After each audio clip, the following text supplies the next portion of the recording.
Kudachi PSI Preetham Naik ಭರ್ಜರಿ ಕಾರ್ಯಾಚರಣೆ. ಕಳ್ಳತನವಾಗಿದ್ದ 19 ಬೈಕ್ಗಳ ವಶ, ಒಬ್ಬ ಆರೋಪಿ ಬಂಧನ.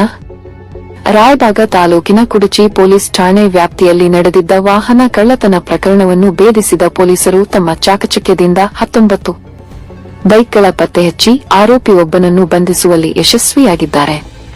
ಪರಮಾನಂದವಾಡಿ ಗ್ರಾಮದ ನಿವಾಸಿಯೊಬ್ಬರು ತಮ್ಮ ಮೋಟಾರ್ ಸೈಕಲ್ ಕಳವಾಗಿರುವ ಕುರಿತು ದೂರು ನೀಡಿದ ಹಿನ್ನೆಲೆಯಲ್ಲಿ ಪ್ರಕರಣವನ್ನು ಗಂಭೀರವಾಗಿ ಪರಿಗಣಿಸಿದ ಪೊಲೀಸರು ವಿಶೇಷ ತನಿಖೆ ನಡೆಸಿದ್ದಾರೆ. ಬಂಧಿತ ಆರೋಪಿಯನ್ನು ರಾಯಬಾಗ ತಾಲೂಕಿನ ಚಿಂಚಲಿ ಪಟ್ಟಣದ ಮಲಗೌಡ ಅಣ್ಣಾಸಾಬ ಪಾಟೀಲ ಎಂದು ಗುರುತಿಸಲಾಗಿದ್ದು, ಆತ ವಿವಿಧ ಪ್ರದೇಶಗಳಲ್ಲಿ ವಾಹನ ಕಳ್ಳತನ ನಡೆಸುತ್ತಿದ್ದನು ಎಂಬುದು ತನಿಖೆಯಿಂದ ತಿಳಿದುಬಂದಿದೆ.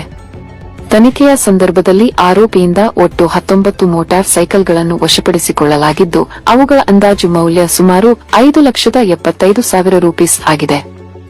ಈ ಕಾರ್ಯಾಚರಣೆಯನ್ನು ಕುಡಚಿ ಪೊಲೀಸ್ ಠಾಣೆಯ ಅಧಿಕಾರಿಗಳು ಹಾಗೂ ಸಿಬ್ಬಂದಿ ಸಮನ್ವಯದಿಂದ ಯಶಸ್ವಿಯಾಗಿ ನೆರವೇರಿಸಿದ್ದಾರೆ. ಪ್ರಕರಣದ ತನಿಖೆಯು ಜಿಲ್ಲಾ ಪೊಲೀಸ್ ವರಿಷ್ಠಾಧಿಕಾರಿ ಕೆ ರಾಮರಾಜನ್, ಹೆಚ್ಚುವರಿ ಎಸ್ಪಿ ಆರ್ಬಿ ಬಸರಗಿ, ಅತನಿ ಡಿಎಸ್ಪಿ ಪ್ರಶಾಂತ ಮುನ್ನುಳ್ಳಿ ಹಾಗೂ ಹಾರುಗೇರಿ ಸಿಪಿಐ ರತನಕುಮಾರ ಜಿರಗ್ಯಾಳ ಮಾರ್ಗದರ್ಶನದಲ್ಲಿ ನಡೆಸಲಾಗಿದೆ.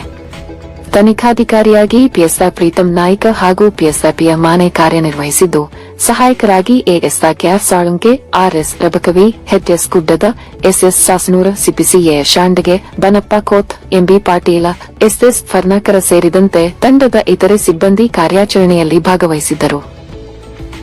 ಇದರೊಂದಿಗೆ ಕುಡಚಿ ಪೊಲೀಸ್ ಠಾಣೆ ವ್ಯಾಪ್ತಿಯಲ್ಲಿ ನಡೆದ ವಾಹನ ಕಳ್ಳತನ ಪ್ರಕರಣವನ್ನು ಪತ್ತೆಹಚ್ಚಿ ಬಹುಸಂಖ್ಯೆಯ ಬೈಕ್ಗಳನ್ನು ವಶಪಡಿಸಿಕೊಂಡಿರುವುದು ಸಾರ್ವಜನಿಕರಲ್ಲಿ ಪೊಲೀಸರ ಮೇಲಿನ ವಿಶ್ವಾಸ. ವರದಿ ಬಿಎಸ್ ಟೆಕ್ಕೇನವರ 1x ನ್ಯೂಸ್ ರಾಯಬಾಗ.